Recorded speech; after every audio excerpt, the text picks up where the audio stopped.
Hello and welcome to Giant Mess, a super sloppy sports and entertainment talk show that's hosted by a giant mess. That's me, the real cinch Neal Lynch. On this here podcast, we like to talk about the New York Giants, New York Mets, movies, TV shows, and comedy. I like to mix in some life lessons and funny stories along the way. Who am I? I'm a former college quarterback and pitcher with a film and media studies degree. Yikes. And currently I'm an analyst, or as some say, analyst. On today's episode, we're going to be talking about Fallout, the hit Amazon Prime Video series based on the popular video game franchise that focuses on a future post-apocalyptic Los Angeles. People in bunkers, vaults, ghouls, aka zombies, knights that look like mech warriors, dogs, incest possibly, but a very popular Amazon Prime Video show that we'll review that season 1 at 8 episodes, already renewed for season 2. So without further ado, let's get it started up in here. Let's talk about Fallout. This is based on the popular hit video game franchise that I didn't play. I never played it. I remember seeing it. I remember liking it from what I saw in the promos, trailers, etc., gameplay footage. Just never came around to playing it. And that's on me. It's not on you. That's on me. But I think after the success of The Last of Us on HBO, I think that kind of opened the doors a little bit for Hollywood and the like to say, okay, we're back in on video game adaptations. Because I think prior to Last of Us, it was kind of like, eh. But then you see like the success of Super Mario Brothers movie, animated, but it's a movie and it did well. I liked it. And then you see The Last of Us, which was one of the best shows, if not the best show of 2023. And I think maybe video games work better as TV shows. I don't know that they work as films unless, you can jam pack it into a trilogy. I don't know. But this particular here series right here, it's created by Geneva Robertson-Dworet. Definitely not pronouncing that right. And Graham Wagner. Now, Geneva wrote a screenplay for The Marvels, a movie that I don't think a lot of people were high on or excited about. I don't think it did that well, but I remember seeing the trailer and being like, all right, maybe I'll watch it. And I ended up watching on Disney Plus, and it was okay. I think there are a lot of ways they could have taken that and they didn't, which was nice. And I think it was playful, light, and fun for the most part. How it's gonna fold back into the Marvel Cinematic Universe, I don't know. But Geneva also wrote the screenplay for the new Tomb Raider with Alicia Vikander. Haven't seen that. I think I remember watching like the opening scene. I didn't even watch the original Tomb Raiders with Angelina Jolie. It's pretty nuts, right? Angelina Jolie at the top of her friggin' game, peak Angelina Jolie. And I didn't watch it. I didn't watch any of them. I'm pretty sure I played Tomb Raider. I did. It was, I don't know which one it was, but it was for the PlayStation? I don't think it was for the PS2. I think it was for the Sony PlayStation in the 90s. So bizarre that I never watched the movies. But again, I think they came out when I was in college, and I was like, college, I don't remember college, to be honest. And then and so I didn't get to see the new Tomb Raider with Alicia Vikander, which I might have to check out because Alicia Vikander is the shit. Although, what has she done lately? I don't friggin' know. I feel like she had her moment, and now it's kind of, I don't know what's going on. Bring her back? I liked her a lot. Ex Machina? What was that movie with the dude who wanted to be a lady? Anyway, I like her. I don't know how well, I don't know how it was received critically, but this Geneva lady has 7 titles in development. 7! Busy lady. I can't imagine having that on my plate. I'd be like, no thanks. Graham Wagner is the other creator of this here series. He has written episodes of Silicon Valley, Portlandia, Baskets, The Office, and The Life and Times of Tim. So he kind of tends to gravitate towards comedy. And I think it's fantastic that they were able to capture a lot of the I don't want to say lightheartedness, but like there's a certain comedic aspect to the video game franchise series. Again, I never played a lot of it, but I definitely feel like it was, seeing it as it was retro-futuristic, how funny they could take that angle, right? And so I thought he did a wonderful job of infusing comedy, because I think without the comedy, you get bogged down and it becomes weighty, and you're just like, fuck, man, I got enough stuff going on in my life, So definitely a lot of funny parts, a lot of dark comedy, black comedy, which I like. Excuse me, African American comedy. Like I mentioned in the intro, 8 episodes, so it's nice. Each episode's about an hour. The the synopsis is: in a future post-apocalyptic Los Angeles brought about by nuclear decimation, citizens must live in underground bunkers to protect themselves from radiation, mutants, and bandits. The series depicts the aftermath of the Great War of 2077. An apocalyptic nuclear exchange and an alternate history of Earth, where advances in nuclear technology after World War II led to the emergence of retro-futuristic society and a subsequent resource war. And I'm not going to lie to you here. Like I said multiple times, never played the video game. I legit thought that for the majority of this series, if not the entire series, that in the past segments, like the beginning, episode 1, where we see him as a cowboy at the party, I didn't pick up that was in the future. I don't know if they put that text on the screen or whatnot, but I just thought, oh, it's set directly after World War II. So we're talking about 50s, 60s, maybe, because it has that aesthetic, it has that feel. And my dumb brain never picked up that, nope, it's actually retro-futuristic. It's actually in 2077 or whatever. So yeah, that really fried my brain, because you see like well, anyway, many survivors took refuge in fallout bunkers known as vaults. Unaware each vault was designed to perform sociological and psychological experiments on the vault dwellers. That's something that I don't think I necessarily picked up on. I mean, I guess later on in the series, you find out that they're doing experiments, but I thought that was more like crossbreeding or mutation. Like I didn't know that there was a lot of sociological, psychological experiments going on. More than 200 years later, in the year 2296, again, that's where the math I was doing the math in my head. I'm like trying to look at it on the board. I think it was when she started writing on that blackboard. What's her name? Lucy McLean, the protagonist, the main character.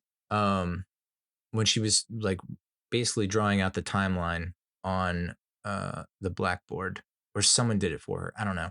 That's when it started. I was like, oh my God, wow, okay. Whew.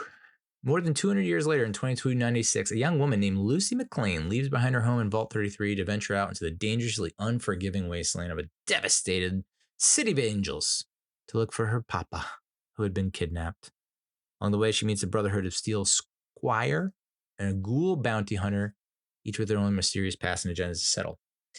So that's a setup. The cast, Ella Purnell as Lucy McLean, a young vault dweller, the one who sets out, leaves her vault, and tries to find her dad. I had never seen her before, but she's been in some, I guess, relatively popular titles. She was on the series Yellow Jackets. I think that was on Showtime, maybe. She was Kate Ward in Army of the Dead. Didn't remember that. I might have to rewatch that. I think that movie better than I thought it was, or no? Maybe not. Miss Peregrine's Home for Peculiar Children. Hard pass. She was the teenage Maleficent in the movie Maleficent with Angelina Jolie. So you can already see the ties that are happening here. It's like, wait, this is a video game franchise, okay. Tomb Raider with Alicia Vikander. That was originally starring Angelina Jolie. Who played the young version of Angelina Jolie and Maleficent. This woman, oh, she was also in Army of the Dead that had zombies. Oh, we're gonna have ghouls in this that are like zombies. Whoa, the connections are crazy. And she was Dolce or Dulcie in Kick-Ass 2. Don't remember that. Aaron Moten is Maximus Esquire, the Brotherhood of Steel, who becomes an ally to Lucy. My thoughts on him, man. Whew, kind of gives off a little bit of Denzel vibes mixed with like Jonathan Majors, who I know, scandal noted, Jonathan Majors. But feels like he has that kind of leading man look. And then the way he talks is like, I don't know if that was intentional. I've never heard him talk outside of this TV series, so I don't know if that's just how he talks. But it's interesting because there are a lot of times where he just comes, it's almost like he's doing an impression of a stereotypical nerd, where it's like, well, why are you talking like that? You're talking like a big old nerd, big old dweeb, a dingus, if you will. And it seems like he's kind of well built, but he never, it feels like it takes him a while for him to like embrace his physicality, if you will.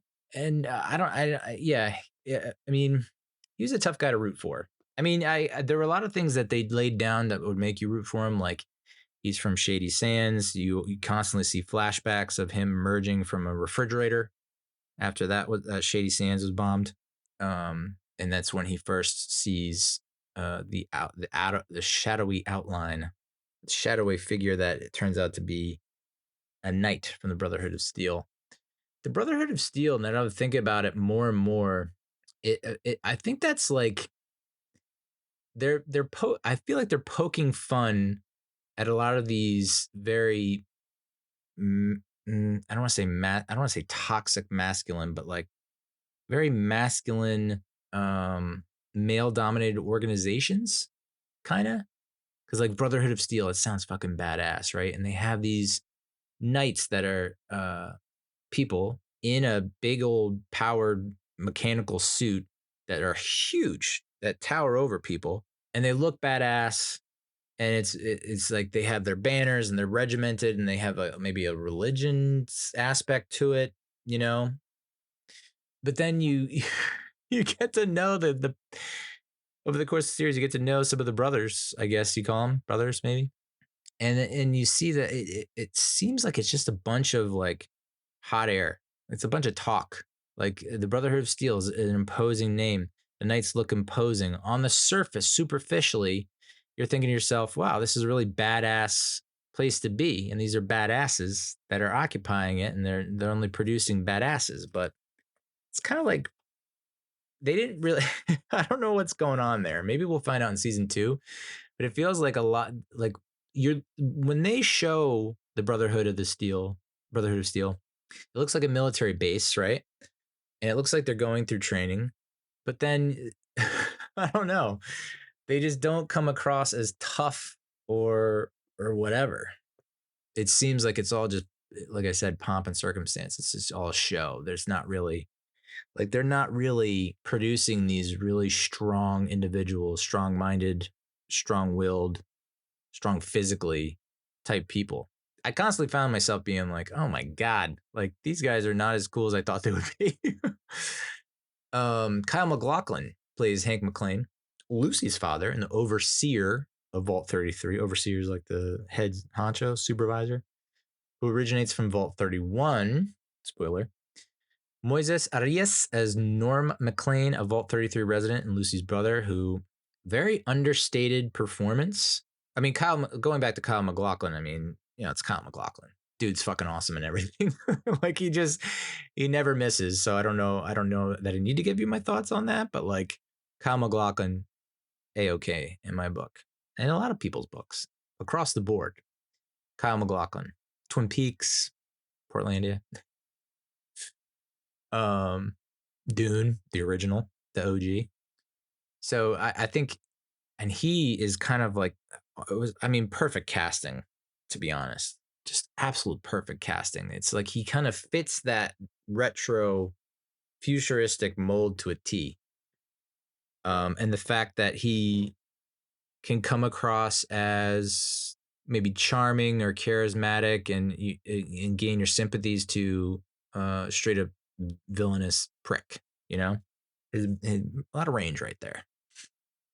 Moises Arias as Norm MacLean, Vault 33 resident, Lucy's brother. As I mentioned, understated performance. I don't think I've ever really seen this guy before and much else, but smaller in stature, doesn't really yell, doesn't really lose his temper, pretty even keeled, pretty, I don't want to say cold blooded, but in certain lights, you could say cold blooded. But just a dude who, there's something more there. And you feel like there's a lot of depth to him versus many of the other characters that they have in the vault. But I thought, I mean, he kind of like the most underrated performance. I mean, one of the best performances that in a series of great performances. So it kind of might have, I don't know, might have gotten lost in the mix, but I didn't get lost in this motherfucker right here. I thought he was awesome. Just a intellectual kind of guy, skeptical, questioning stuff. I mean, the scene where he's in front of the board, the three kind of the trio of triumvirate of power, whatever, overseeing the vault.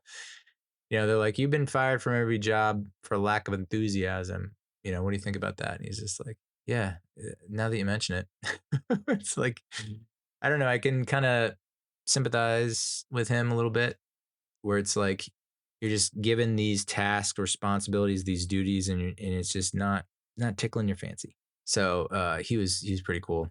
Zelia Mendes Jones is Dane. That's Maximus's closest friend at the Brotherhood of Steel. Walter Goggins, and this is the last of the main cast. Although I don't know why they included Zelia Dane as like main cast. She's like more recurring, but whatever. Walter Goggins as the Ghoul / Cooper Howard, the once famous Hollywood actor and Vault Tech ambassador who mutated into a ghoul after the bombs fell and now makes a living as a gunslinger and bounty hunter. Shit. And I think that's what I like about the series, is that they didn't like explicitly reveal. There wasn't like some massive, huge reveal that like the ghoul is Cooper Howard. They make subtle references to it. Like I think it was episode 1, where the three doofuses that are trying to that have want to collect this bounty, and so they come to wake up the ghoul. And one of the guys says, "You've been around for a while, haven't you?" And he's like, "Yeah, you could say that." So they kind of make nice, subtle, sly references to it, which I appreciated. There wasn't any kind of massively like dun dun dun. It's really the ghoul, Coop is the ghoul. Recurring cast: Sarita Chowdhury. I'm not gonna pronounce that. Is Lee Moldaver. Commander of the New California Republic Military Division with a past connection to Hank. Leslie Uggams as Betty Pearson, a member of Vault 33's governing council and later overseer who originates from Vault 31. I want to say, and I could be completely wrong about this, but this actress, Leslie Uggams, I believe she plays the blind roommate of Deadpool in Deadpool 1 and Deadpool 2. They look similar. And if it's not the same, then I apologize. But without looking it up, I'm going to go on a limb and say that it's her. Yes, Blind Al. Friggin' nailed it, Neal. Woo. Johnny Pemberton as Thaddeus, the Squire of the Brotherhood of Steel who serves Maximus, who, if you remember watching Superstore, he was the kind of like wannabe rapper, kind of a, I know we're not supposed to use this term. We can't even use this term. Not we can't even use. We can't use this term, can we? A white boy who thinks he's black. I don't know. Playing heavily on black culture. This region of black culture. Not reflective of all black culture. Hey, can you hand me that shovel so I can dig this hole deeper? Thanks. He's quite the character though. Just his look. He was in some other TV show or movie I saw recently, but yeah, Superstore is where I know him from. And he just has that kind of look. It's just distinctive, unique. And I think that's why he probably has a very long he plays his cards right, he probably has a very long career ahead of him because I can't but like chuckle or smirk every time he comes on screen because he's always got some kind of look or the way he says something. It's just yeah. I'm trying to think, not like a Steve Buscemi, but maybe like a Steve Buscemi. I know that's like, whoa, it's a big name to put on this guy, but just a kind of like the guy who plays, I think he's in that new movie Late Night with the Devil with the Late Night or something like that. But he was also Polka Dot Man in the new Suicide Squad movie. And he was in Dark Knight, The Dark Knight. He was one of the cops, remember? And he starts laughing. Oh boy. Kind of like that guy. Zach Cherry as Woody Thomas. Annabelle O'Hagan. So Woody Thomas is a member of the Vault 33's governing council. Is this the guy? Yeah. So this is Woody Thomas. Zach Cherry is the actor. Woody Thomas is the character, but Zach Cherry, you might remember from Severance, a series on Apple TV that, thank God, is getting a second season because it was in doubt there for a long time. Season 1 was unbelievable, and he was part of the reason why. Zach Cherry. He was also in that Uber Eats commercial where he's like, "Hey, I'm that guy from that show." So I love that he's just embracing that and just running with it. You know, it's like you work with what you got. Annabelle O'Hagan is Stephanie Harper, pregnant resident of Vault 33 and Lucy's closest friend, who I guess, spoiler, originates from Vault 31. My lord, this woman, she's a looker. Kind of reminiscent of, I'm looking at her and I'm thinking, and I can't remember. It's like a cross between, nope, I don't got it. Thought I had it, don't got it. She was born on May 7th, 1997. Jesus Christ. Well, what else has she been in? She hasn't been in a lot, but I really liked her in this series, and I could see this opening up some doors for her, I would think, because she was pretty cool in this. So fucking awesome in that first fight scene, that major fight scene when the Raiders come down into the vault and fuck shit up. She took a fork to the friggin' eye. Hello. So yeah, I thought she was really, really good in this. So I'm surprised. I mean, I guess she's only, how old is she? 20, no, 23? What? No, 27. Oof, boy. So yeah, she's cool. Dave Register as Chet, Lucy's cousin in Vault 33's gatekeeper. Yeah, so this guy is probably like fits the conventional, traditional, stereotypical cliche. Like you look at him and you think, oh, that's the guy who's going to be the hero, right? In most storylines of yesteryear, probably.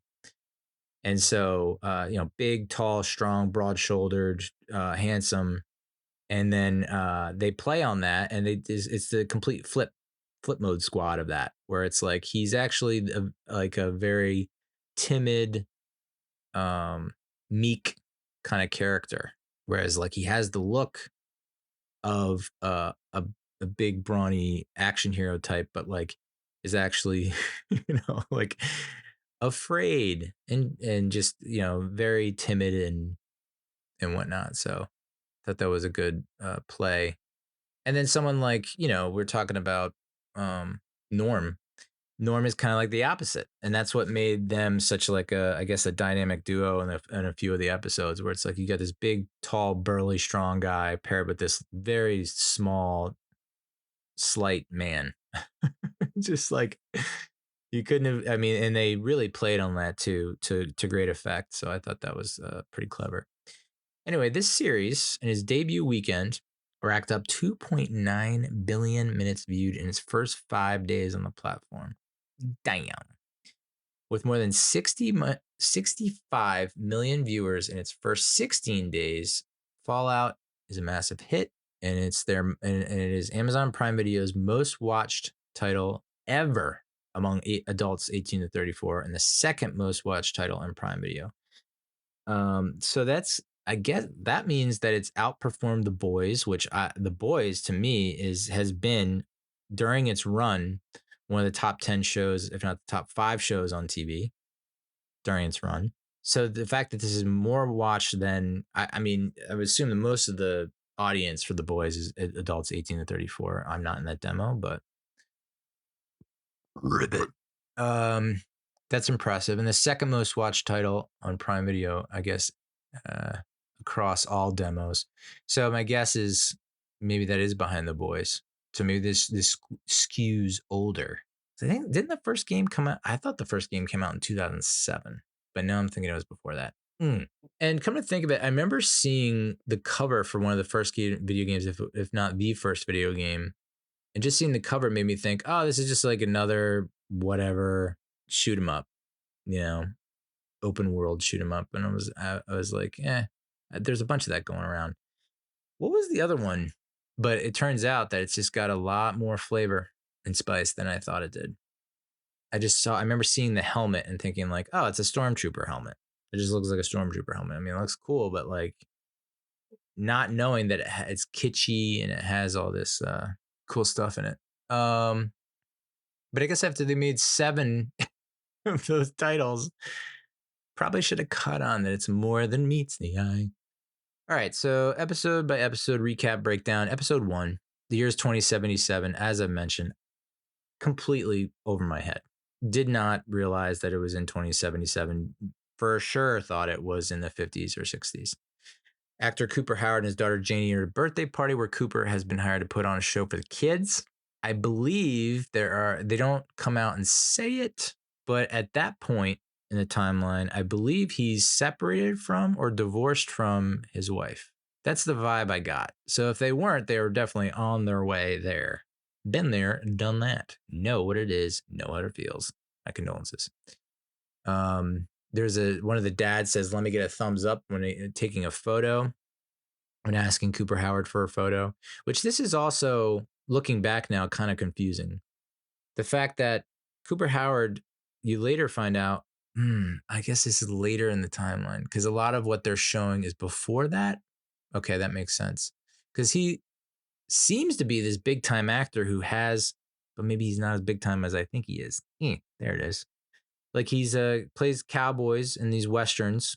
So it seems like he's got a beautiful, huge house on a massive property. They host huge parties, high ceilings, the whole nine. But seems like he's a pretty successful actor. He's also doing these commercials for Vault-Tec. So he's their ambassador, the brand spokesman, or whatever. And so that's where I got, I was like, oh, well, that's how it was in the 50s and 60s. You were a popular actor, you were using ads. And then all of a sudden, then we got into maybe the 80s, 70s, 80s, 90s, maybe in 2000s. And it was like, oh, no. Big time movie actors wouldn't stoop so low. Maybe it was up until the 80s. Because the 80s was like Super Bowl halftime, or not halftime, Super Bowl commercials. And then you start seeing a lot of celebrities in those. So I don't know. But the kind of commercials that were being shot, it wasn't like, a George Clooney in an espresso ad. It wasn't this kind. It felt like a very old school kind of ad where it's like just direct the camera and like, I'm so and so, I'm this, here's this, and here are the benefits. Thumbs up. So that's where I think the thumbs up. He's reluctant. He was reluctant. Cooper Howard was reluctant to give the thumbs up in that photo opportunity at that kid's birthday party because I think that it reminds him of Vault-Tec. And I guess at that point in the timeline, it hasn't been completely revealed yet, and maybe someone else knows. But this is right before the bomb hits, right? And so it is very possible that we saw him when he was doing the commercials for Vault-Tec. We saw that he was kind of rubbed the wrong way by Vault-Tec in a lot of respects. When he was done shooting, they all give the thumbs up. And when he's talking to that guy, Bud, who's like Vault-Tec's marketing guy, maybe, he's constantly giving the thumbs up. So I think the thumbs up is really just he just associates that with Vault-Tec and he has a bitter sour taste in his mouth, which this is only episode 1, but as the series progresses, you see him having these experiences with Vault-Tec where he's kind of against what they do. Eventually he's against what they do and the bunkers, but his wife works for Vault-Tec, and so it kind of drives, I guess that's a main motivator, driving force for their separation or divorce, or impending separation or divorce, is that he doesn't like what the company does. He doesn't want to go in the bunker because his dog, whom he loves, can't go in the bunker with them for some reason. And the wife is pretty gung-ho about it.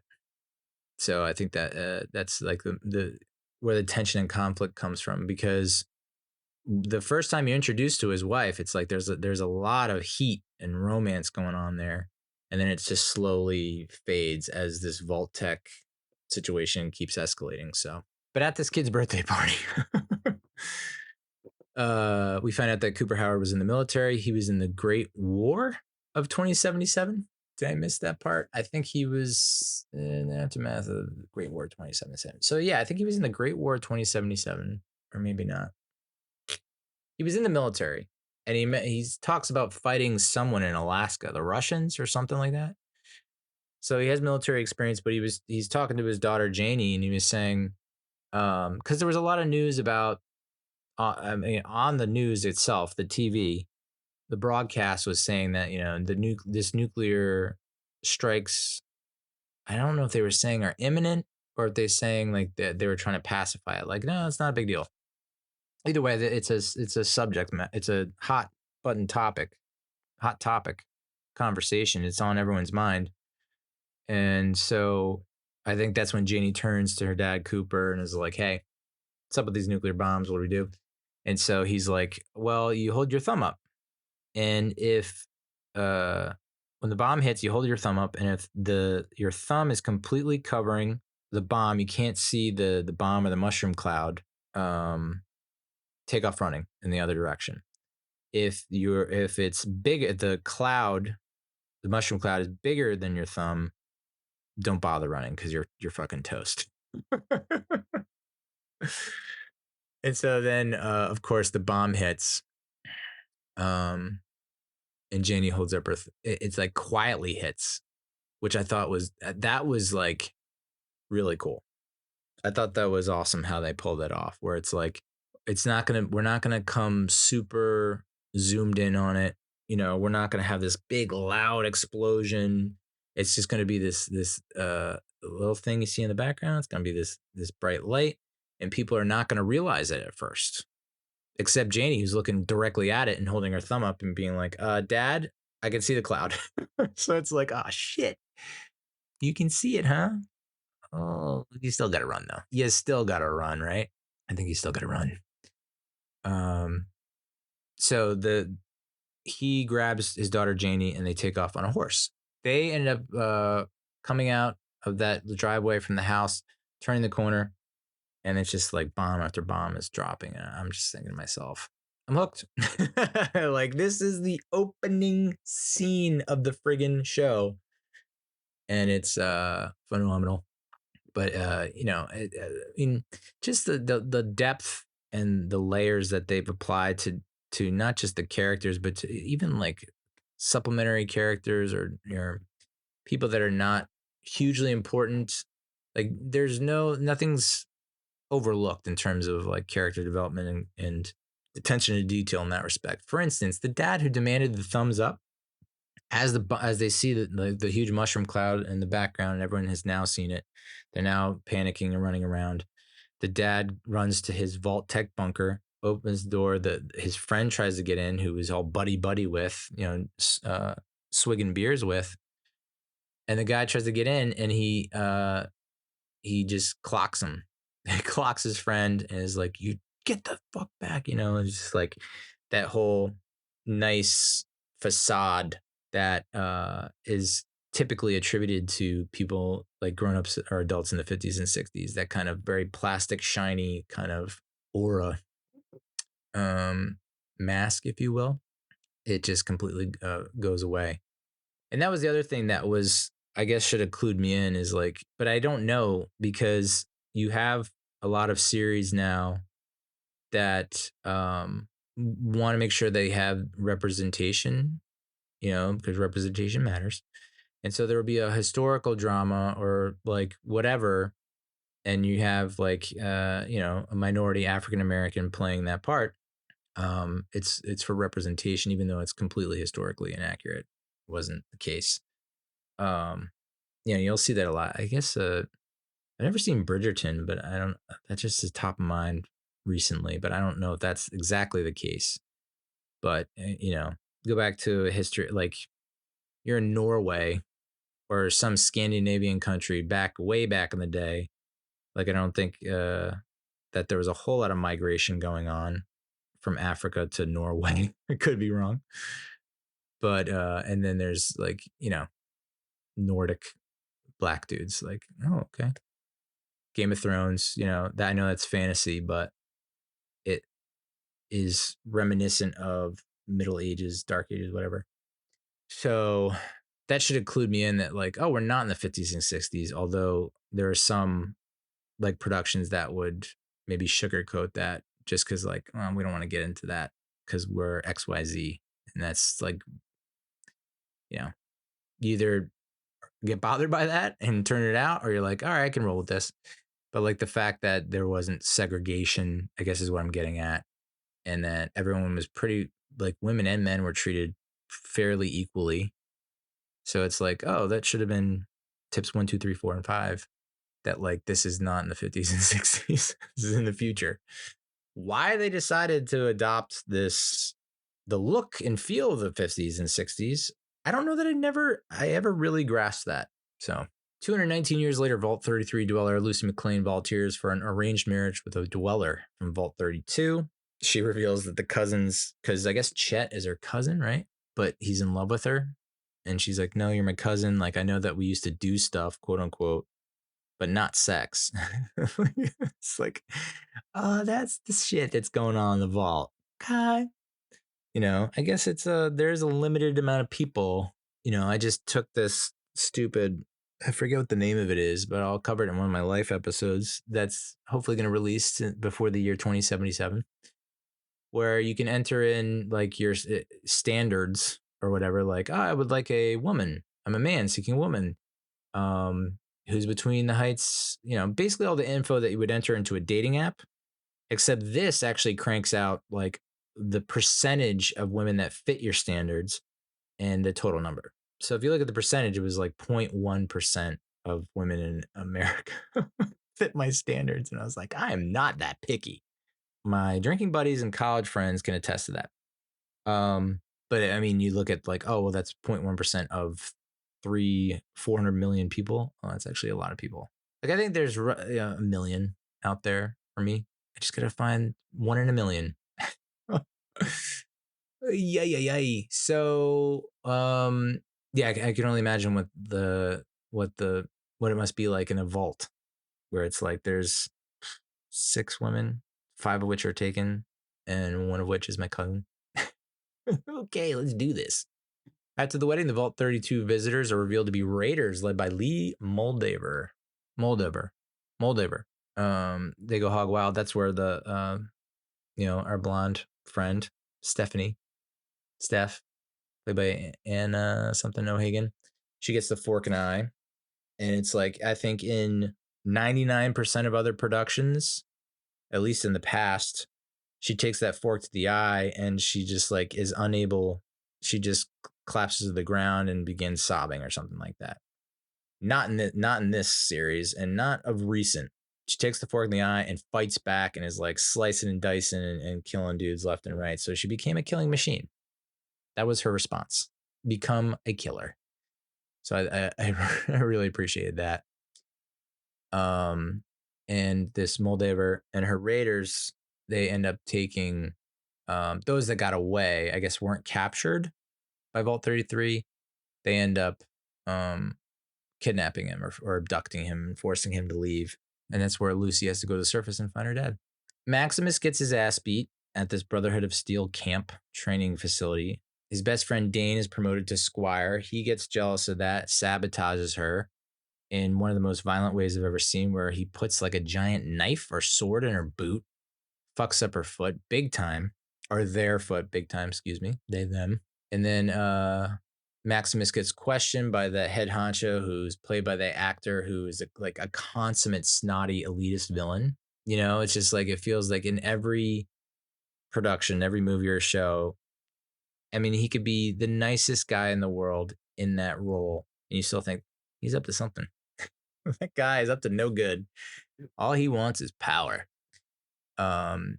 So Maximus is questioned, but they don't like throw him in the brig or arrest him or anything like that. He's actually promoted to the rank of squire and joins Knight Titus in hunting for a member of the Enclave. There are several bounty hunters.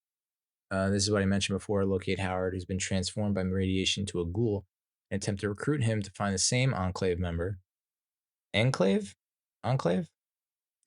Instead, I don't know what they must have mentioned in that scene, but I'm not sure why or how the ghoul was there and why he was in a coffin, but he had like the little IV drip thing going on.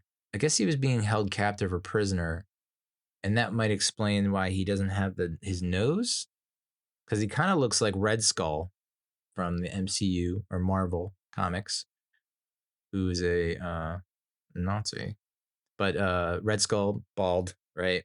Looks like almost looks like Skeletor to a certain degree, or at least the Skeletor that was in the original Masters of the Universe in 1987. So that's the look that the ghoul has going on, but no nose. And I guess that's, this guy was harvesting body parts. So why would he take the nose? I guess people need noses. But so yeah, these three goofballs let Howard loose, and that's where he hints that he's been around for a long time, and how he explains how he lost his nose. And then they decide to test the ghoul with a chicken. What was the test for? I completely forgot. It was like, it's to see if he's a ghoul or not. What was that chicken test? I gotta look that up because that drives me nuts. I think they were trying to determine whether or not he was a ghoul. Feral ghoul can't abide a chicken. Oh, that's what it is. Feral ghouls. Yeah, so there's these ghouls that kind of have things under control, that can talk and walk like Cooper Howard. But the reason why he's able to do that is because these things called chems, where you can either inject it or drink it. I think he mostly drinks it. And it basically turns you into a zombie. No. Not a super zombie, but a superhuman almost. Like your ability to heal is through the roof. Like it's just astronomical. So that's how they like can't. The bounty hunters are like, we need to know that you're not a feral ghoul, because a feral ghoul will just attack them, eat them, or like go hog wild. And so feral ghoul can't abide a chicken. They do the little chicken test, which the ghoul passes, I guess. He ends up killing them all anyway. He pursues the bounty alone. That's episode 1.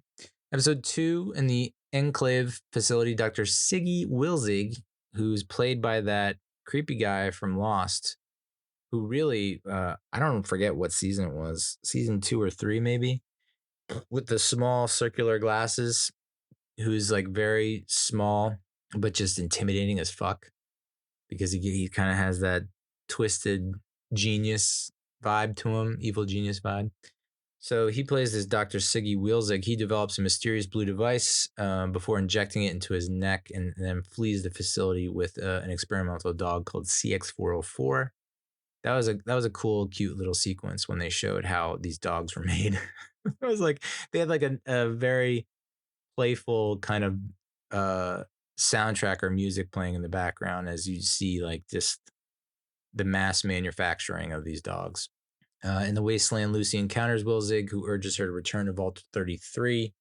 Maximus and Titus, as they're looking for this Wilzig character, begin their search and are attacked by a mutant bear. The mutant bear, by the way, I don't know that I'm too high on the CGI. Like the CGI in this series, I thought was decent. I thought it was pretty good for the most part.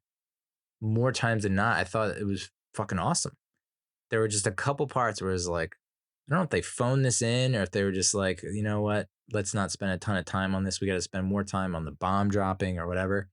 The bear was really like, okay, that's total CGI.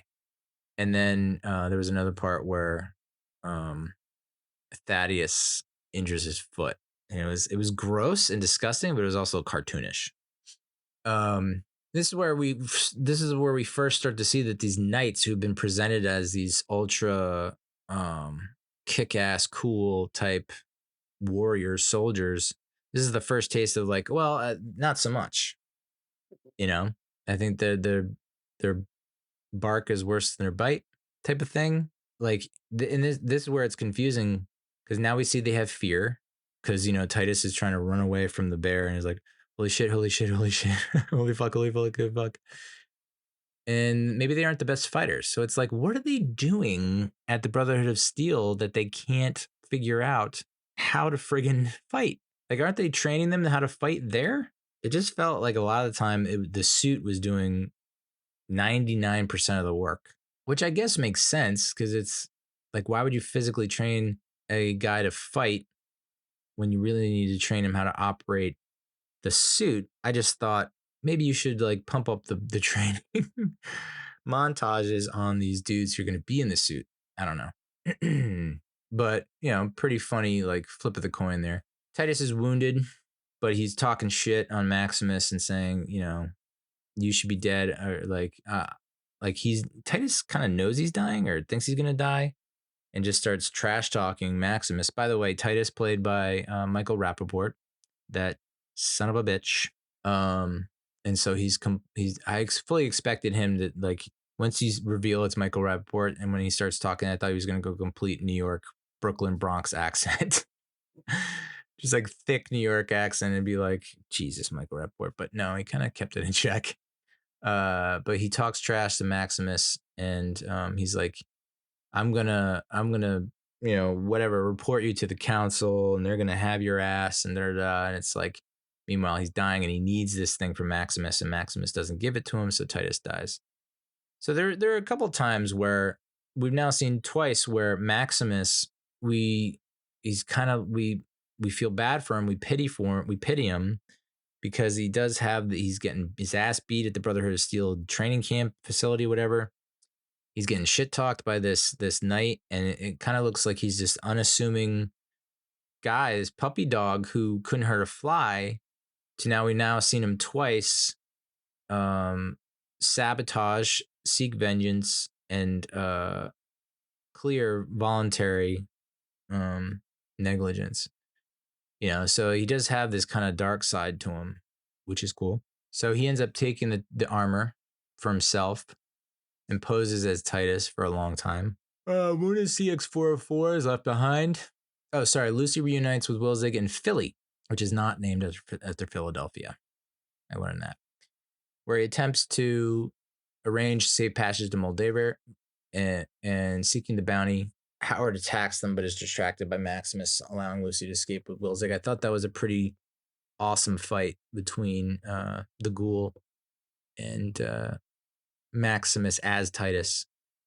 You can clearly see that Maximus doesn't know all the ins and outs of the controls and whatnot, but like from what he's able to achieve, he's at least able to, fend off the Ghoul, who stares down and stands up to a friggin' mech warrior that's twice his size, which is cool. But in the process, CX404 is wounded and left behind. But the Ghoul, Cooper Howard, seems to have healed the dog. And I think he used that serum that is obviously keeping him from turning into a feral ghoul and is able to heal those who are mortally wounded or severely injured. So I think it's a zombie dog now. I don't know. But he uses that dog to track down Wilzig. Wilzig ends up ingesting. He got really fucked up in that battle. Got his leg shot. I think he broke his leg or a shot or something like that. It was pretty awful. But he decides to take cyanide because he believes he will slow Lucy down. and he just says, cut off my head and deliver it to Moldaver in exchange for your father. It's like, that's it? You're throwing in the towel that quick? It felt quick. It was like, yeah, I understand that you're probably in an incredible amount of pain, with broken bone and like torn up and oh boy, it was brutal. It was brutal. But like, it's the future. And I know that technology looks outdated, but it's actually advanced. There's no way they could just chop that bad boy off. I just didn't think, I don't know, for some reason I didn't think like, oh, it didn't call for cyanide. It just was like, but I guess, he can't walk. She can't necessarily carry him. There's no kind of like, vehicle that they're on. So I get it. He put the mission before his own life, which is ultimate sacrifice that I didn't expect from that doctor, just because it's played by that actor who's just like, yeah, you're up to something, bro, from his lost days. So yeah, Lucy he takes cyanide, he passes, and she has to cut off his head, which was like, and I mean, we've said this before, but I'll say it again. That's the beauty of this series. The fact that you have these guys that are supposedly one thing and turn out to be another. And you have these women who, might be viewed in one respect as a beauty queen who turns out to be a like ultimate warrior.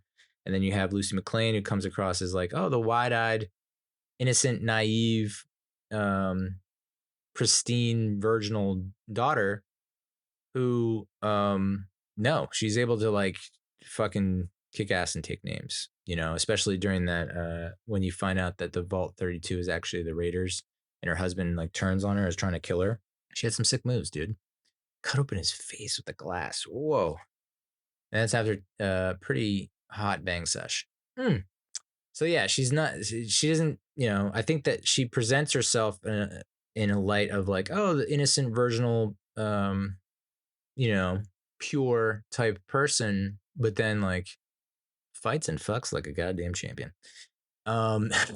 So she, I guess is a little grossed out by the fact that she has to take this dude's head, but takes it. So that episode 1 had an 8.2 out of 10 rating on IMDb. I think I agree with that. This episode 2 had an 8.2 out of 10 rating on IMDb. I think I agree with that. Episode 3 is called The Head. Maximus assumes Titus's identity. Brotherhood sends a new squire, Thaddeus, a guy who, in many of the flashbacks he saw teasing Maximus, really just torturing him, teasing, torturing, bullying, and just being an overall dick to him the entire time. And so everyone believes that Maximus is dead. And so that's why Thaddeus is coming out to replace him. And Thaddeus doesn't know that Maximus has now replaced Titus in the suit.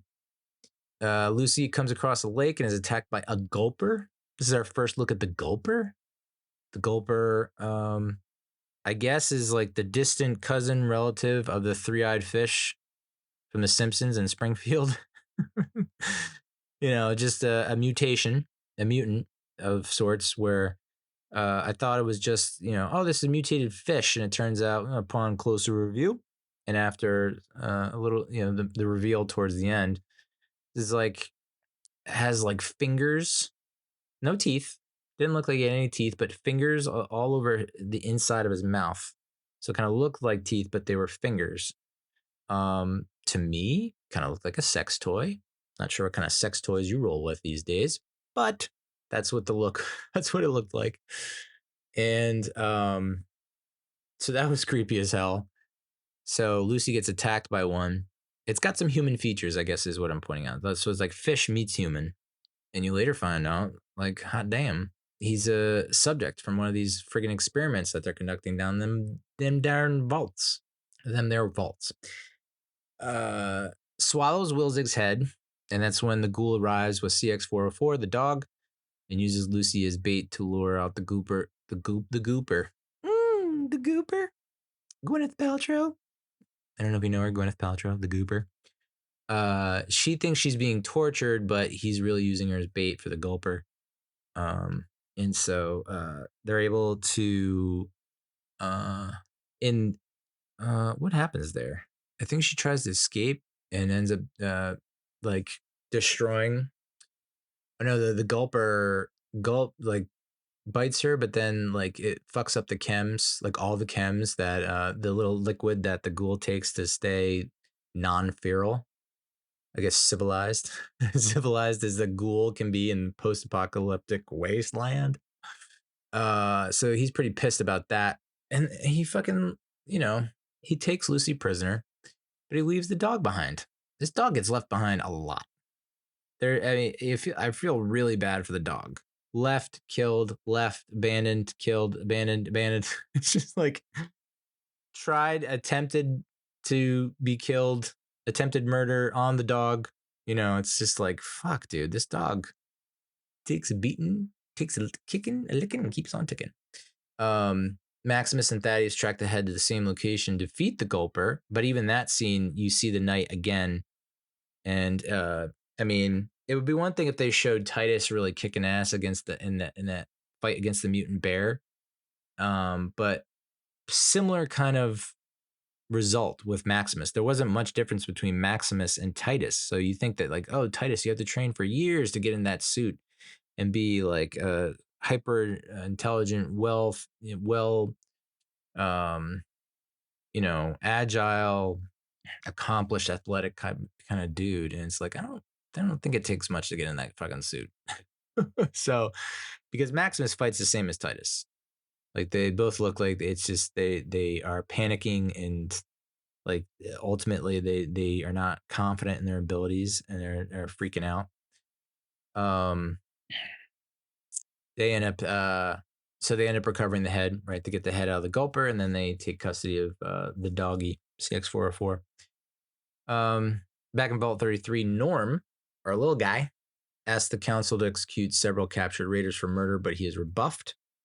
The vault feels a lot like current present day modern offices, corporate offices, white collar jobs, where it's just like everyone's supposed to be super positive all the time, and you can't say anything negative or vile or disgusting or offensive or anything. It's very kind of sanitized or just hyper Puritan. I don't know. Can't speak ill of anything, that kind of thing. So Norm is kind of Norm isn't the norm. Whoa, dude. Just figured that out. They do a flashback to 2077, where Howard becomes a celebrity spokesman for Vault-Tec at the encouragement of his wife, who's a top company executive. Maximus assumes Titus' identity. Brotherhood sends Thaddeus. So yeah, that's where we first see the ghoul pre-ghoul, Walter Goggins, who affectionately has been called Walter Gouligans on Reddit. Oh, Reddit never change. So he becomes a celebrity for Vault-Tec at his wife's encouragement. And that's where you see him doing the ad, and that's where you see all the guys giving the thumbs up. And then you start to see the corporate influence of like, trying to like coyly, sneakily change things, but slip it in. I mean, this happened a lot when I was working, I feel like, in ad sales, supporting ad sales, where it's like, we're just going to speak in a way that it's super, friendly, and it's not supposed to come across as like a influence or suggestion or recommendation, but it is one. It's like unsolicited type of thing, but it comes across as, well, the person being buddy. That's episode 3. Episode 3 got an 8 out of 10. Yeah, I agree with that.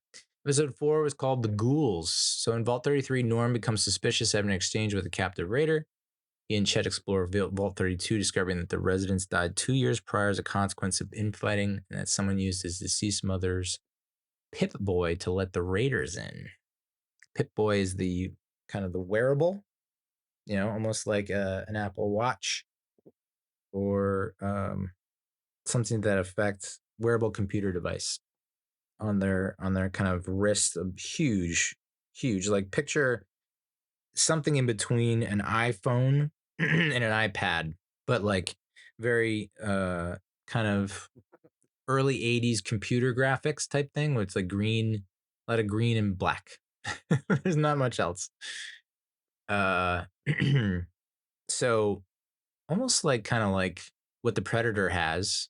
When he basically decides to blow himself up at the end there and take Arnold with him, and he did it throughout the movie, but it opens up the almost like the play sheet for quarterbacks, where like the coach like signals, all right, number 47, and then he unvelcros the flap and looks at, oh, play 47, and calls play 47. A mixture of the Predator meets a QB meets. Yeah, so Lucy ends up taking one of the ghoul's fingers in battle. I think she bites it off, kind of resisting him. And then he ends up chopping off her finger and then taking her to an abandoned supermarket where they are met by a very friendly robot, very nice robot, who I believe has the same voice as the sidekick of Howard Cooper back in the day from the movie and or TV show, because they have that scene at Howard's Walter Goggins' house, and he's talking to like the heavyset dude, brown skinned fella, heavyset, British, yeah, white suit. Anyway, I think it's the same voice as this that's used for this robot. And he ends up getting Lucy a new finger, but then immediately says, okay, I'm going to harvest your organs. This is like interesting turn of events. Like, holy fuck. And she even says it like, you're the first thing that has been nice to me. Everyone else has been trying to kill me or whatever, hurt me, scold me, chastise me. You're the first nice person, like not person, but no one's been nice to me, and you're the first. He's like continues to be nice, but he's also like, and not in a very nice upbeat tone, like, and now I'm gonna take your liver and your organ, and so she has to fight off the robot as I guess Howard ends up, and he leaves and comes back, or he comes in to get his chems, and they're like, we're all out, something to that effect. I don't know. He ends up killing those two dudes on the couch. The two guys are kind of running the show there at this abandoned supermarket that's also a organ harvest farm. Is that what they call it? Nursery. Kills them to get the chems. But you also see that as Lucy escapes the robot, there's like this like lockers, almost translucent clear lockers, almost like a tall glass display for trophies, but inside each one is a feral ghoul. And so Lucy's, gets real sad. She sees them and she's like, they just sitting there and standing there for all of time. That sucks. So she frees them, but ends up having to kill because the one, she thought that the one feral ghoul, she could reason with the one feral ghoul. You can't reason with a feral ghoul, dude. Everyone knows that. So Lucy is forced to kill for the first time. She leaves, but not before giving Howard Cooper some chems, saying golden rule asshole, or golden rule motherfucker. I think she says golden rule asshole. And you know what? I've heard that expression many a time. So I needed a refresher, and I think maybe you do. The golden rule is the principle of treating others as one would want to be treated by them. The golden rule describes a reciprocal or two-way relationship between oneself and others that involves both sides equally in mutual fashion. So, yeah, could have easily not given the ghoul chems, but then what? He turns into a feral ghoul, which he doesn't want, obviously, because he's trying to track down, I guess he's still trying to track down his wife and daughter, which I don't know how that works because it's 200 years later. I understand they were in the bunk. Oh, because they were, you find out that they were cryogenically frozen. Got it. Are they still cryogenically frozen? We don't know. See, it just takes a minute for the brain to warm up. A minute or an hour. You decide. So that episode was an 8.5 out of 10. I would have to agree. I like that episode a ton. Episode 5 is called The Past. Maximus fesses up to Thaddeus and says he's not Titus's Maximus, takes off the helmet.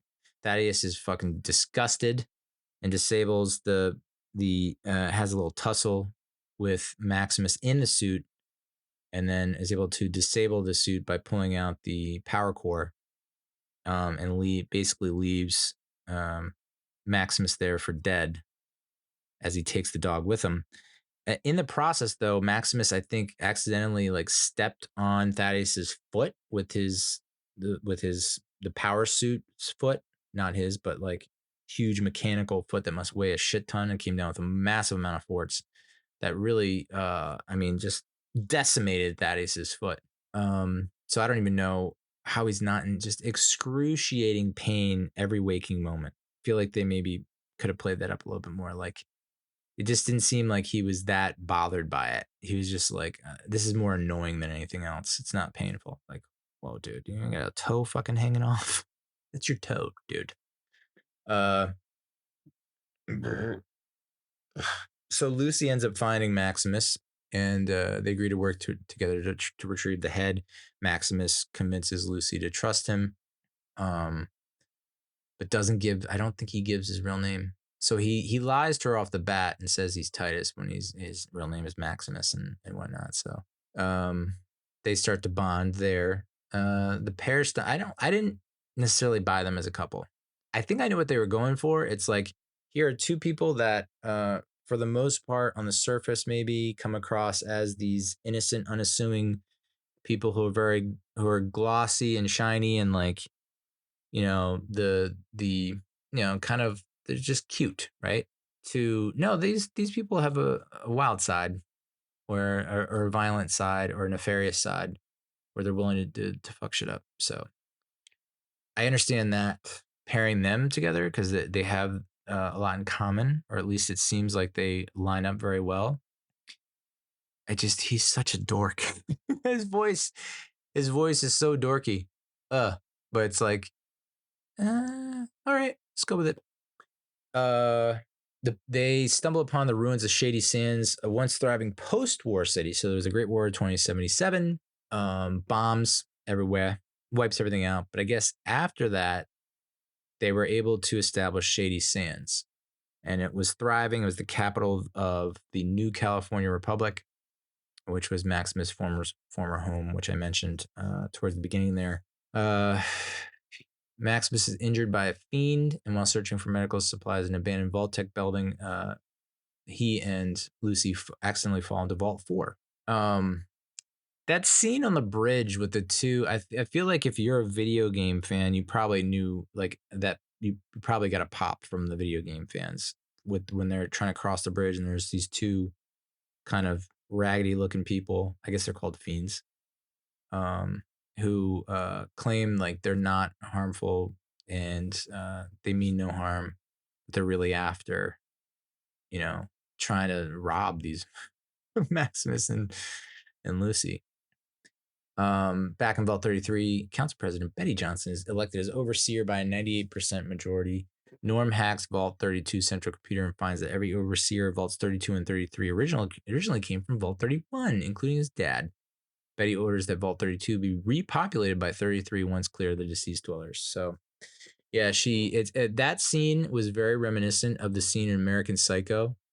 So, like, Chet and Norm go see that Vault 32 is a goddamn nightmare. It's just like skeletons everywhere, and just it looks really awful.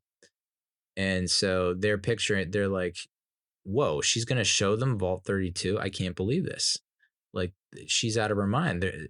People are gonna lose their marbles over this. And then she opens up the vault, and it's all like spotless, clean, just like flawless.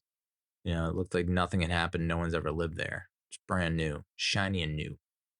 And that scene reminded me of the scene in American Psycho where it's like he goes back to, I guess it's Paul Allen's apartment. And he wants to clean up because in a previous scene you saw like there's graffiti on the wall, there's like all kinds of bodies stacked up, and there's bodies here and there's bodies in the closet, and it's just he had to wear like a mask because he knew like the stench coming from the apartment would be awful because that's where all the dead bodies are. And I remember he puts on the mask as he's about to enter to I don't know why, I forget what it was, but he walks in and it's just like no bodies, no graffiti. The walls are perfectly painted. Look he quickly opens the closet. There's like nothing in there. It's just like fresh coat of paint. And so, as he's leaving, he's like, he asked the real estate agent, like, what happened here? And she's like, I suggest you leave or something like that. I was just like, does she know what's going on? But that's what it felt like when Betty goes to show them Vault 32. You're expecting like just corpses everywhere and just mayhem. And it turns out that like, I might want to put a little down payment on this little bunker here. That one got an 8.1 out of 10. Episode 5, The Past. Episode 6 was called The Trap. This is where Lucy and Maximus are greeted by Birdie, a Shady Sands survivor, and Ben, the Vault 4 overseer, played by Chris Parnell. This is another case of like the CGI. I didn't know what to think. Like, because Chris Parnell plays essentially a mutant. Like, he has one eye instead of two eyes. Imagine you close those two eyes and you put one eye in between them. So it was weird to look at. I was like, whoa, I guess that's what a eye, because you think about, well, one eye in the middle of the head, you think Cyclops, right? And you see Cyclopses, and I guess in most other programs, like it's a pretty big eye and encompasses like a lot of the face, and it's like, so noticeable. This is like, it almost felt like they made the one eye smaller than what his normal two eyes would be. But now looking at my eyes, and like I'm looking at my eyes, it makes sense. Like, yeah, it wouldn't be this big eye in the middle like you would see in a lot of other sci-fi or fantasy shows or movies. It's like, no, it's the size of what an actual eye is. So that kind of threw me off. Never seen that before. So, whoa. They explain that Birdie and Ben explain that Vault 4 has opened itself to the surface, taking in many refugees from Shady Sands in the surrounding area. Maximus is like falling in love with this vault because it's like he comes from a place where you're sleeping in bunk beds. It's basically like boot camp. You're sleeping in bunk beds. You're wearing the same friggin' shirt and pants and boots, and the food sucks and whatnot. Here, it's like he gets a robe and slippers. He has popcorn, all the food and snacks that he could ever want. He has a TV, and so he definitely adapts and accepts that life real quick. It's like, this is the fucking high life. But Lucy ends up discovering this. The refugees have like eccentric rituals and worship of Moldaver as the Flame Mother. So I mean, when she's caught, Lucy is caught and is like, or she was trying to, what was she trying to access? She was basically upset because she thought she had found an semblance of like, okay, this is just going to be like Vault 33, and it wasn't. It was different. It was variation, which makes sense. You're spread out over such a great space distance. You're going to have little variations here and there, mutations, if you will. So she gets pissed, and so they catch her trying to go to the forbidden level 12. And so that the rituals where it's like they just all get nude, they just all get naked. I mean, that's cool, man. But I have a feeling like you walk upon, you stumble upon, you happen upon like a gathering of people, and they're all naked and chanting. Probably not gonna end well. I'm just gonna say, I mean, it's like, once you find out who the Flame Mother is, it's like, oh, well, that explains the rituals and the worship and the whatnot. But it's just, it's culty. And cults, I don't think many people survive cults. So that prompts Lucy to try to get to this forbidden level 12. And she ends up uncovering the human experiments where it looks like walks in, and there's just on either side of the room, the chamber, are just lined with these cryogenically frozen. I know that was when Norm discovers it. Yeah, when Lucy walks in, this is like different from that. This wasn't the cryogenic frozen chambers. This was, experiments. So she's horrified. Before she can actually get the full story, she just goes ham. She's just like, fuck this. These are human experiments. This is so fucked up. And so Eventually, when she's subdued, they explain to her that the Vault 4 citizens fought back against the scientists put in charge by Vault-Tec to conduct these experiments, and they now live in peace. So they don't do any more experimentation.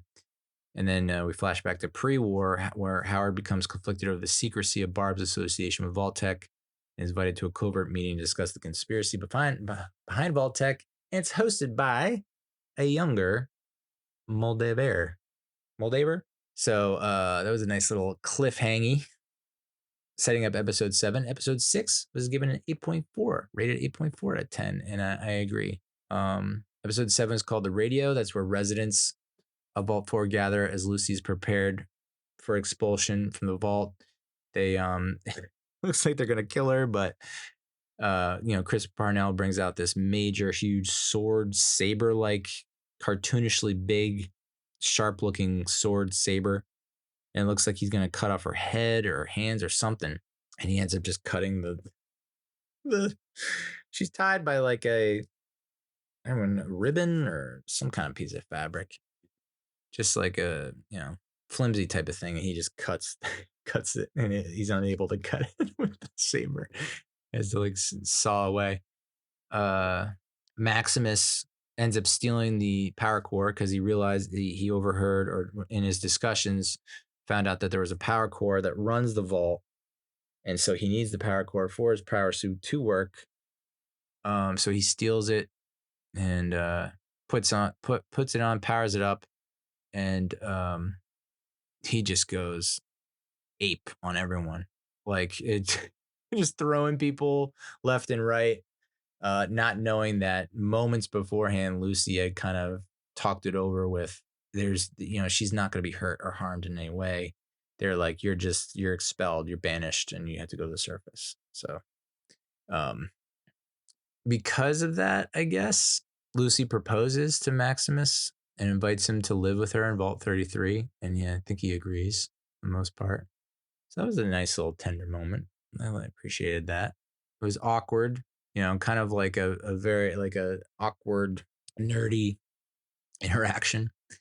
But yet again, CX-404 gets abandoned by Thaddeus. Thaddeus he happens upon the gas station. He plops down on a truck's tailgate.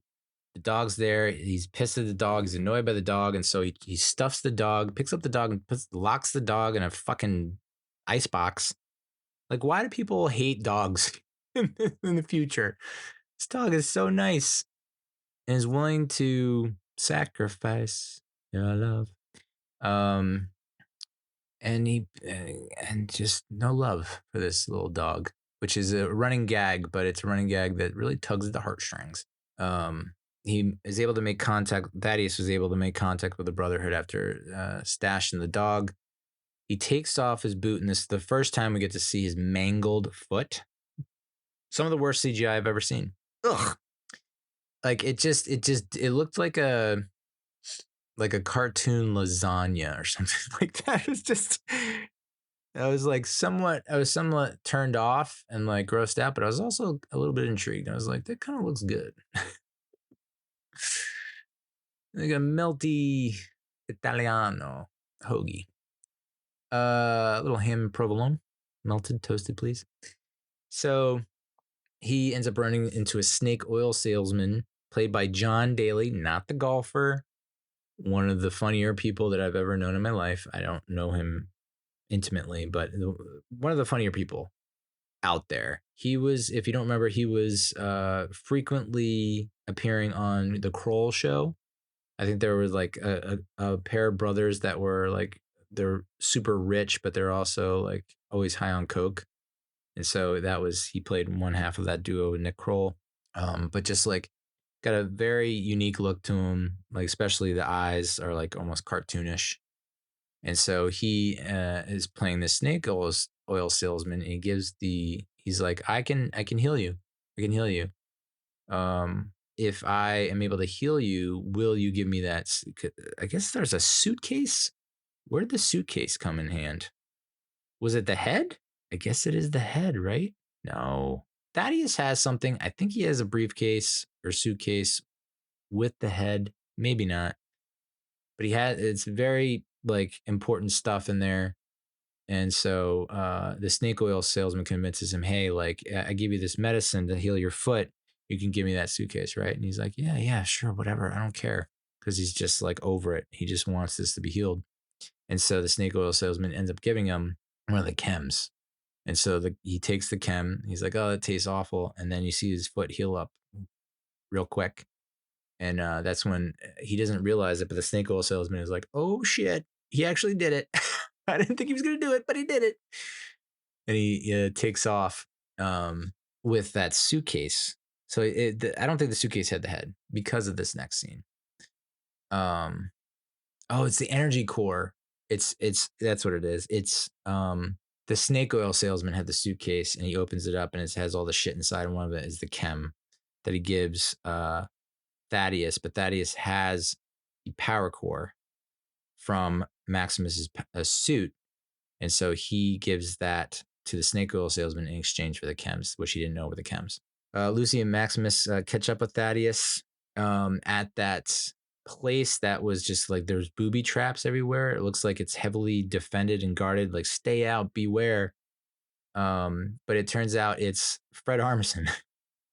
Fred Armisen in like playing a DJ for who? I don't know. Anyone who has a radio, I guess, in the future. In that. I mean, they just plays the one song over and over again, I think. But Fred Armisen doing Fred Armisen things, like funny as always, playing someone that, is genuinely goofy or silly or quirky. So that was a cool cameo. And that's when Maximus and Lucy are like, how's your foot? And he's like, feels great. It heals perfectly. And I think maybe he does like a chem in front of them or something like that. Or he is explaining it to Lucy and Maximus and they're like, oh. And so I don't know if they know at that point. No, they don't know. So he takes an arrow through the throat. I know that much.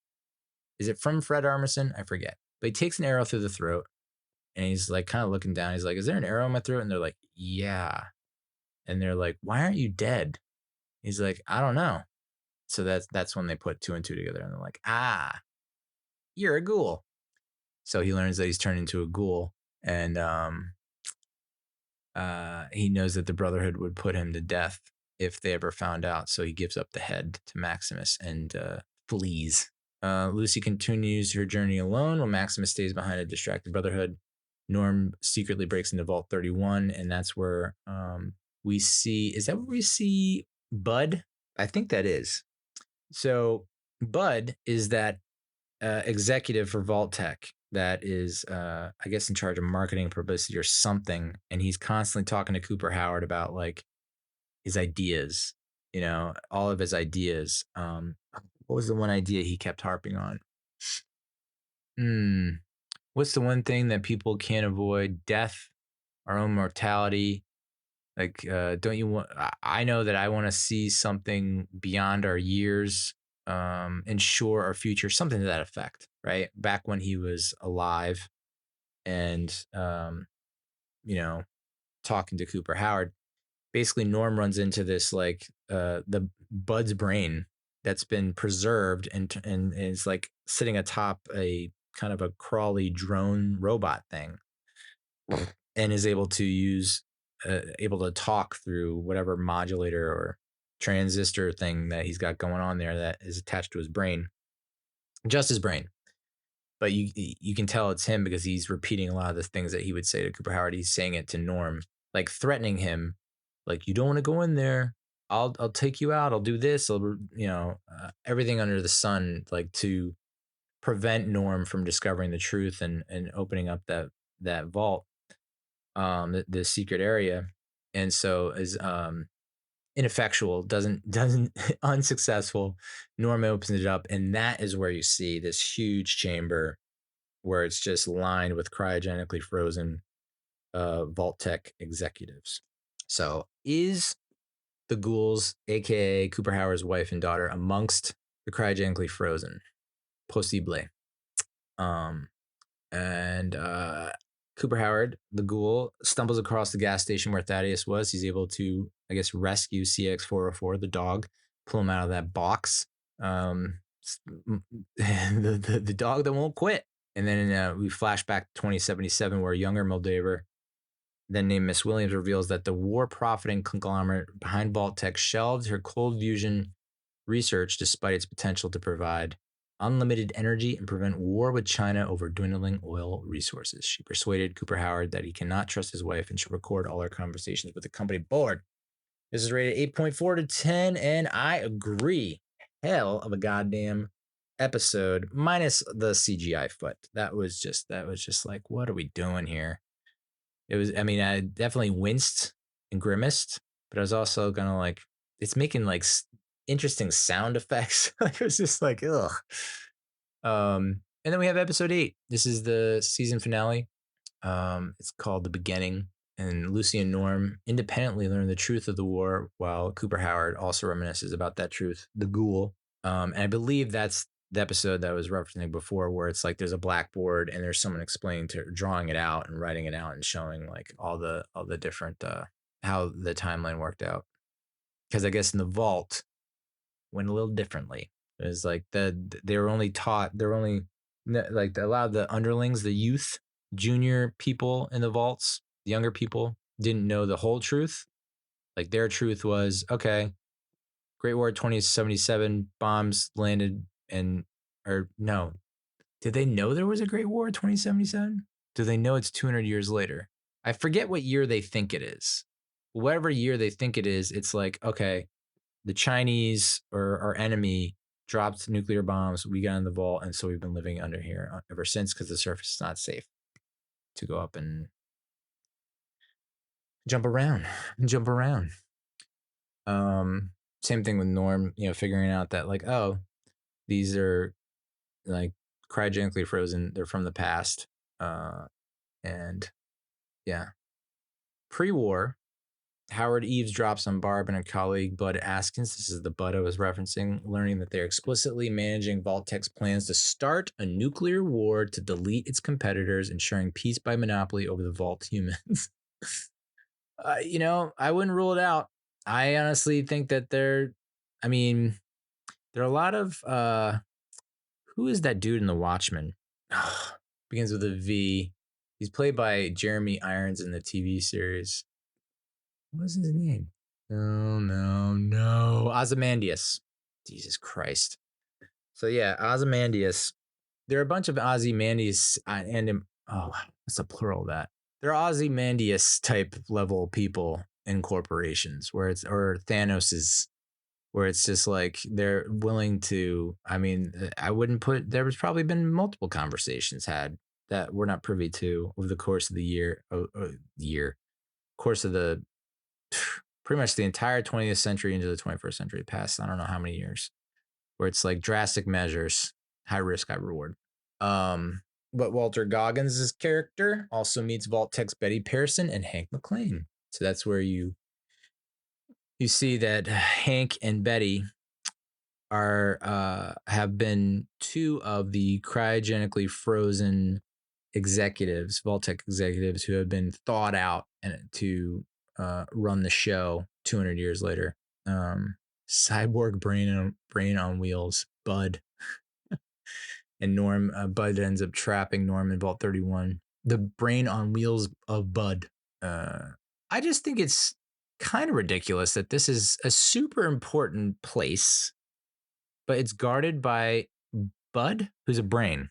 What happened there? Why is that the case? I don't know. That doesn't make a lot of sense to me, but maybe they'll answer that in season 2. But Bud traps Norm in that big vault that has all the cryogenically frozen executives. Lucy ends up turning the head over to Moldaver, and reveals who Hank truly is, the Vault-Tec executive who was cryogenically frozen, thawed out, and then was caught wind of Shady Sands and the success that Shady Sands had, and knew that was a threat to the Vault-Tec existence. If that secret ever got out, that Shady Sands exists and that people can live on the surface, then that completely defeats the goal or the idea that Vault-Tec is our savior, helping us in any way, and not just exploiting us. So Lucy's like, oh, fuck you, asshole. She also reveals that Rose, who's Lucy's mother, left the vault with infants Lucy and Norm, and that Hank found Rose, his husband and mother of her children. He took the kids back, found her, took the kids back, and ordered the nuclear bombing of Shady Sands, turning Rose into a feral ghoul. And that's when you realize that the feral ghoul that's been sitting at the table and has been like snarling and is chained to the chair. Yeah, that's Rose. That's Lucy's mom. What a reveal. I love how they played into it, because the whole time I'm thinking, why'd they get that feral ghoul there? Why'd they get that feral ghoul there? You knew there was gonna be a payoff. I forget when I was like, oh, that's the mom. But it was pretty early on. Regardless, it wasn't like, oh, I'm so bummed and disappointed. I was just like, oh shit. And then the reveal comes and you're like, oh damn. Maximus is forgiven by the Brotherhood. I guess he was about to be killed and executed, and he's like, you need me to find the head. I know where it is. And if you kill me, that location dies with me. So you need me to get the head. So they're like, all right, fine. So the head has that injected blue device thing that has the unlimited energy, cold fusion, that Moldaver and her company created or had harnessed, that had been banned or prohibited or kept under wraps by Vault-Tec, because it would have severely eaten into profits, into her profit margin. And so she extracts that, plugs it in, and she's like, from this little bit of cold fusion, whatever, it can empower the entire city of Los Angeles. And then that's when you see all the lights in Los Angeles come on. And you realize the power that it has and why it's such a highly coveted, sought after resource. That if it ever got out, then there would be no need for Vault-Tec. Vault-Tec maybe would not have launched the nuclear bombs. Yeah. So meanwhile, Max Moldaver's forces are trying to defend the castle, so to speak, as the Brotherhood of Steel, led, joined by Maximus, are fighting against them, trying to get to the head and recover the head. And they end up defeating and getting into that area where Lucy is with Moldaver and Hank. And that's when Maximus, not knowing that Hank is now the villain and it's been revealed as the villain and the antagonist, frees Hank.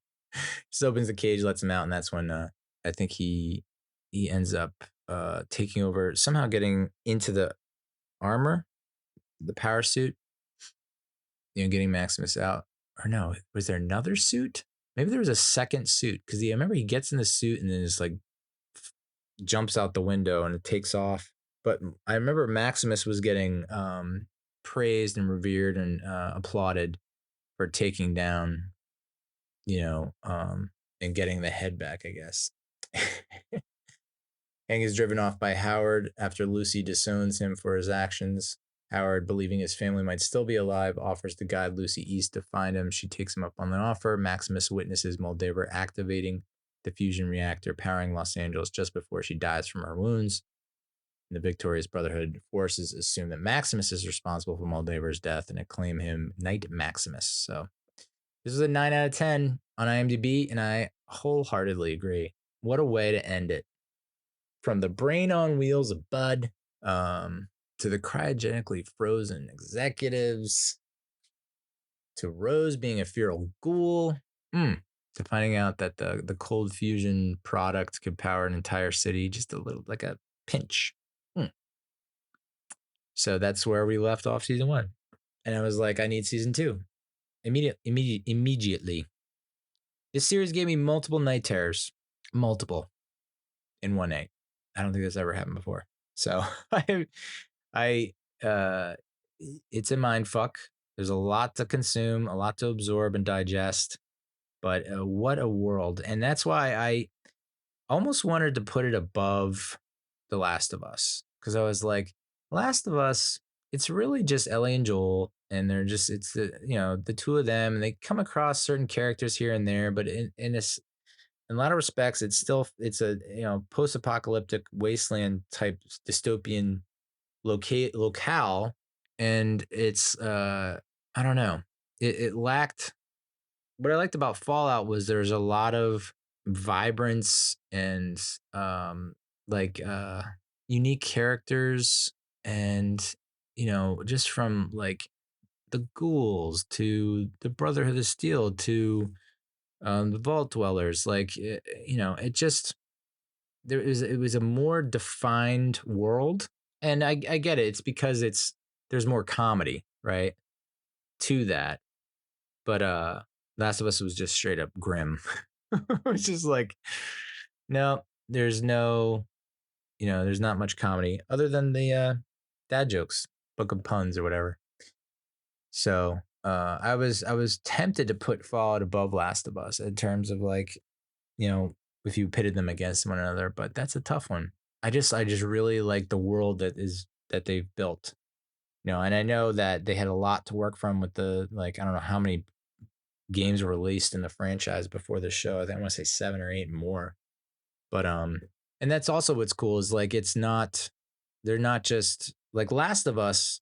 From everything that I've heard and seen from people who have played the video game, say that it's basically they're taking a lot of beats, plot points from the video games. They're doing a lot of stuff on their own here and there, but they're not like it's for the most part, a faithful adaptation with some twists and turns that we're not seeing in the video games here and there. Fallout was like, well, we have a lot to work with in terms of the previous Fallout titles, and we're just gonna kind of make this show that a lot of the video game players of the franchise have not seen before but are familiar with, you know so it's not like we're completely pushing this entirely new thing onto them. It's familiar but different, and that's because it fits within the timeline. It's not borrowing from this one and borrowing from that one and getting the timelines all mixed up. It essentially is like, hey, this takes place between this video game and this video game, you know and so I thought that was cool, and that's why I almost want to give the edge to Fallout, because it was like they didn't just go and say, well, that's a cool scene from the video game, well, we're gonna put it into the show. I think they kind of got a little more creative with it, if you will, without deviating so much that it's like, well, what the hell is this is not the game I played. So obviously Fallout's takes place in an alternate history. There was there were 15 big differences between their history and ours.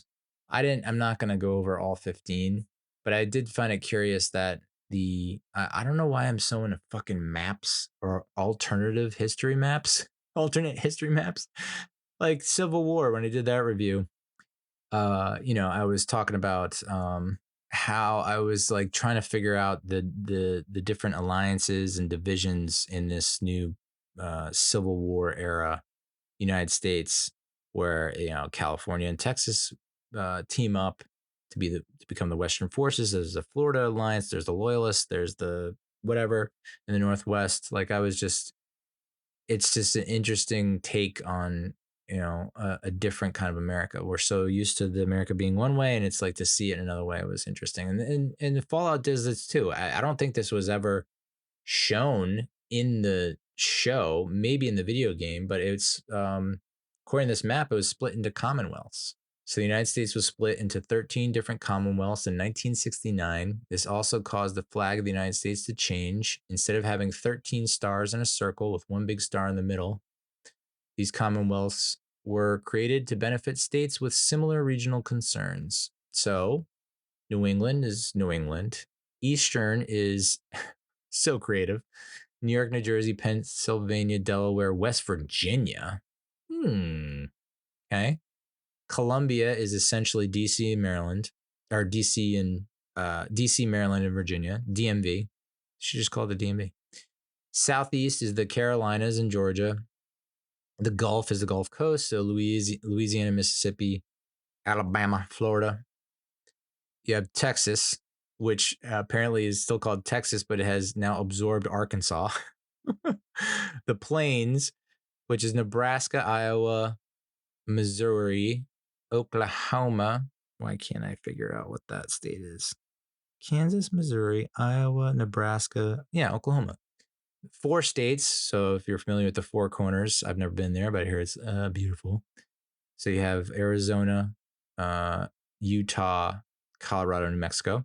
Is that Colorado? What the fuck is that? I hate how dumb I am. Midwest is Michigan, Illinois, Wisconsin, Indiana, Minnesota. The North is the Dakotas, Wyoming, Montana. There we are. I got you. I'm 43. Wow. Southwest is just half of California and Nevada, and then Northwest is the northern half of California, and then Idaho, Washington, and Oregon. So interesting. West Virginia being part of Eastern is just mind blowing to me. Oh, because they also have East and Central, or it's East Central. Jesus, East Central is Ohio, Tennessee, Kentucky. You can throw West Virginia in there. No offense, West Virginia. I don't see you as Eastern. So interesting. That was the one difference that I remember reading that article and being like, okay, it's kind of obvious shit. Trivia. Some fun facts about season 1. The oversized pack the squires carry for the knights is a joke at the games where carrying too many items can over encumber, which I didn't know was a word, your character. I equate the huge bag to like we see hockey players entering the arena, or like I don't even know if hockey players carry their own bag anymore. Maybe not. But I know that was always the case when like my dad was the team doctor for the Providence Bruins back in the early 90s, one of the team doctors.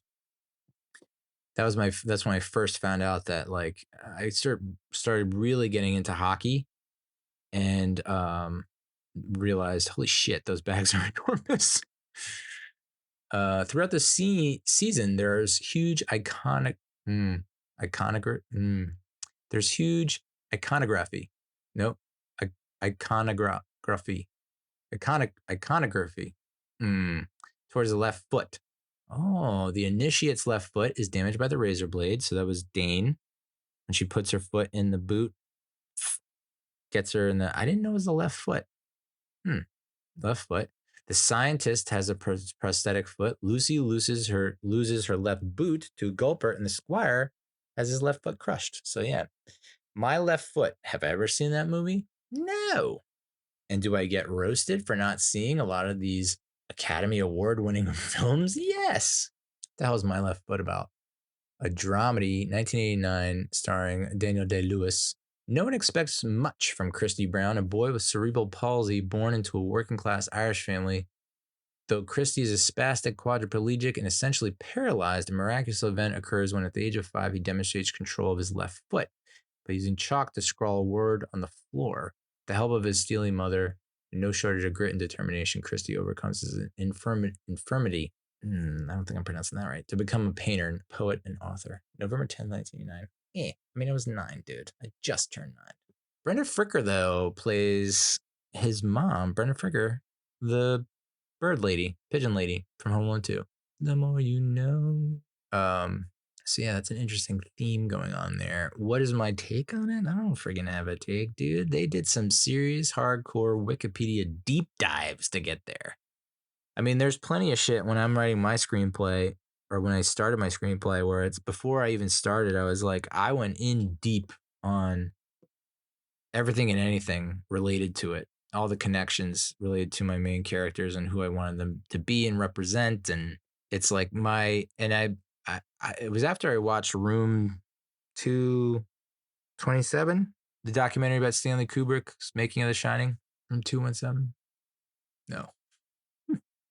That was when I was like, all right, I need to get really deep and layered, lots of subtext, to the point where someday down the line, someone will buy the screenplay, they will make into a movie, and the trivia section on the shit will be unreal. People just like, and there will be an Easter eggs explained video on YouTube, and life will be great. It hasn't happened yet. stuck on page 60.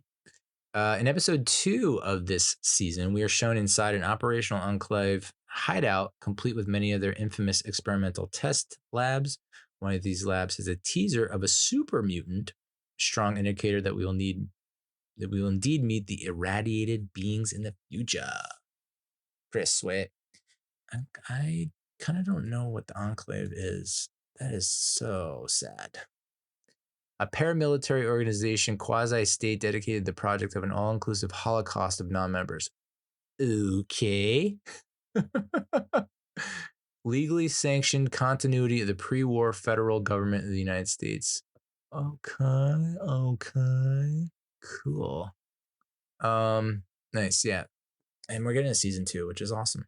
I feel like there's a ton more to explore. And I always really appreciate at the end of the episode when they would do like almost like a cut scene that would tease the next, that would either like pull you through a scene, like everything's still, but it's pulling you through and you're getting to see all the incredible sights.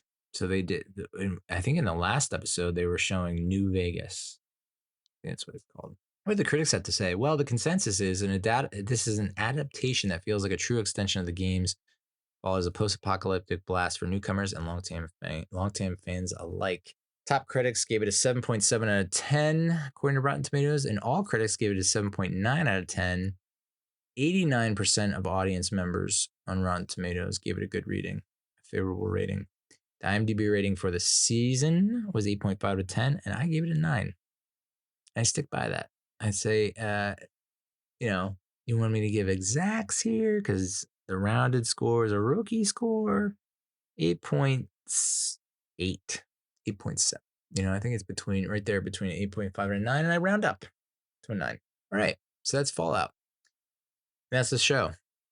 Thank you so much for watching. Thank you so much for listening. Thank you so much for interpreting, for understanding, and for not judging. Hopefully get around to a review of Three Body Problem and of X-Men 97, which I just finished up. Possibly Tires, the new sitcom-ish in the vein of The Office type series called Tires on Netflix with Shane Gillis. It was only 6 episodes, but a very quick and easy and funny watch. And I've started Dark Matter. So I don't know. It's a week by week show. You can't binge it, unfortunately. So the review on that will be a while, but lots of interesting stuff going on. Three Body Problem will be reviewed next. In the meantime, don't go chasing waterfalls. Please stick to the rivers and the lakes that you're used to. I mean, I know you're going to have it your way, but I think you're moving too fast.